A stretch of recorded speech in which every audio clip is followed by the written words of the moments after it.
السلام علیکم ناظرین و سامعین۔ ناظرین اکرام، مسجد اقصیٰ مسلمانوں کی 3 مقدس ترین مقامات میں ایک نہایت اہم اور مقدس مقام ہے، جس کی طرف سفر کرنا بھی باعث ثواب ہے۔ مسجد اقصیٰ اپنے آپ میں ایک مکمل تعمیری تاریخ رکھتا ہے، جس کا تعلق قوموں کی عروج الزوال اور انبیاء کرام کے مبعوث ہونے سے ہے۔ مسجد اقصیٰ ہم مسلمانوں کے لیے قبلہ اول کی حیثیت رکھتا ہے، جس کی طرف رخ کر کے حضرت محمد صلی اللہ علیہ وآلہ وسلم اور ان کے صحابہ نے 1.5 سال تک نماز ادا کی، اور اس طرح لوگوں کو یہ پیغام دیا کہ اسلام کوئی نیا دین نہیں بلکہ یہ دین ابراہیمی کی شکل ہے، جو حضرت موسیٰ اور حضرت عیسیٰ علیہ السلام کے تعلیمات کو پھر سے زندہ کرنے اور توریت اور انجیل کی پیغام پر عمل پیرا ہے۔ واقعہ معراج اس بات کی دلیل تھی کہ القدس سے اسلام کا کتنا گہرا تعلق ہے، اور حضرت محمد صلی اللہ علیہ وآلہ وسلم کی مسجد اقصیٰ میں تمام انبیاء کی امامت کروانا ایک غیر معمولی واقعہ تھا۔ غرض یہ کہ یروشلم اسلام، عیسائیت اور یہودیت تینوں مذاہب کے نزدیک ایک مقدس ترین مقام ہے۔ یہ علاقہ انبیاء کرام کا مسکن رہا، جہاں بے شمار نبی مبعوث فرمائے گئے۔ قرآن میں اللہ رب العزت نے سرزمین قدس کے متعلق سورۃ الاعراف میں فرمایا، جس کا ترجمہ ہے کہ جس سرزمین میں ہم نے برکت رکھی ہے۔ اس طرح اللہ رب العزت نے سورۃ اسراء میں فرمایا کہ پاک ہے وہ ذات جو لے گئی اپنے بندے کو ایک رات میں مسجد حرام سے مسجد اقصیٰ تک، کہ جس کے ارد گرد ہم نے برکت رکھ دی ہے۔ ان آیات میں جس بابرکت سرزمین کا ذکر ہے وہ بیت المقدس اور اس کے گرد و نواح کے علاقے ہیں۔ حدیث میں حضرت محمد صلی اللہ علیہ وآلہ وسلم نے مسجد اقصیٰ کی فضیلت بیان کی ہے، لہٰذا ابو ذر غفاری رضی اللہ تعالیٰ عنہ سے روایت ہے کہ انہوں نے حضرت محمد صلی اللہ علیہ وآلہ وسلم سے پوچھا کہ اللہ کے رسول، اس زمین پر سب سے پہلے کون سی مسجد تعمیر کی گئی؟ تو آپ صلی اللہ علیہ وآلہ وسلم نے جواب دیا کہ مسجد حرام۔ تو انہوں نے پھر پوچھا کہ اس کے بعد اور کون سی مسجد تعمیر کی گئی؟ آپ صلی اللہ علیہ وآلہ وسلم نے فرمایا مسجد اقصیٰ۔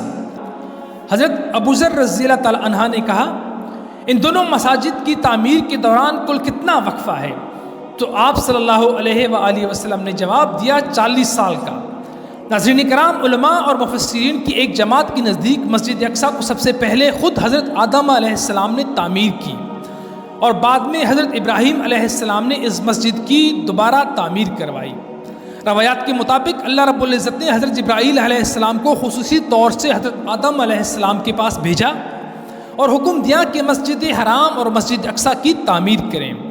ابن ہشام نے اپنی تاریخ میں لکھا کہ جب بنی اسرائیل فلسطین میں مضبوط ہوئے اور ان کی ریاست قائم ہوئی تو حضرت داؤد علیہ السلام نے دوبارہ بیت المقدس کی بنیاد رکھی، اور پھر آپ کے جانشین فرزند حضرت سلیمان علیہ السلام نے مسجد اقصیٰ کی مکمل تعمیر فرمائی۔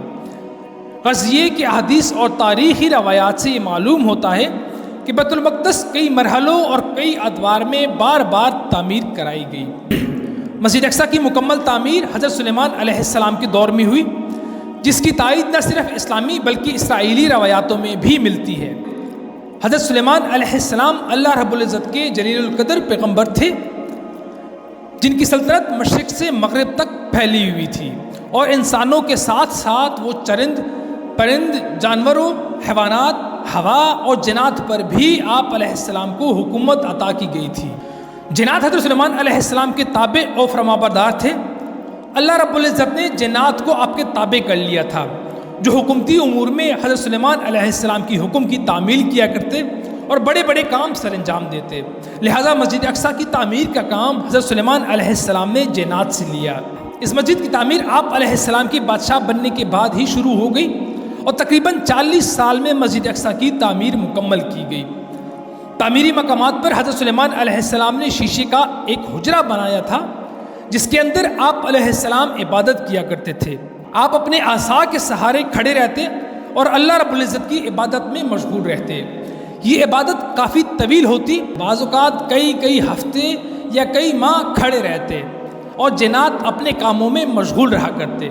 جب حضرت سلیمان علیہ السلام کو یہ علم ہوا کہ جلد ہی آپ کی وفات ہونے والی ہے، تو آپ نے اللہ رب العزت سے دعا فرمائی کہ ایسا معجزہ صادر ہو جائے کہ جنات کو آپ کی موت کا علم ہی نہ ہو، اور وہ اسی طرح اپنے کاموں میں مصروف رہ کر مسجد کی تعمیر مکمل کر دے۔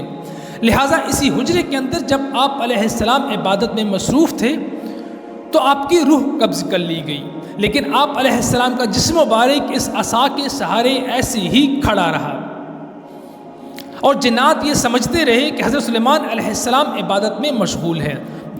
دراصل انبیاء کرام کی جسد خاکی کبھی خراب نہیں ہوتی، اور نہ ہی زمین کی مٹی اسے کھا سکتی ہے۔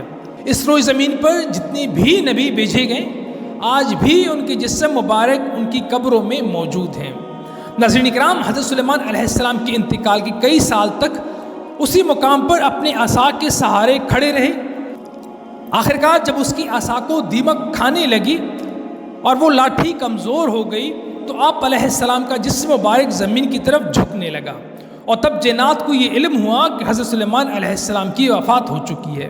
اس واقعے کو اللہ رب العزت نے یوں بیان فرمایا، جب ہم نے ان پر موت کا حکم بھیجا تو جنات کو ان کی موت کا علم نہ ہوا، مگر زمین کی دیمک اس کی عصا کھاتی رہی، اور جب سلیمان علیہ السلام زمین پر آئے تو جنات پر حقیقت کھل گئی۔ اگر وہ غیب جانتے تو اس خواری کی عذاب میں نہ ہوتے۔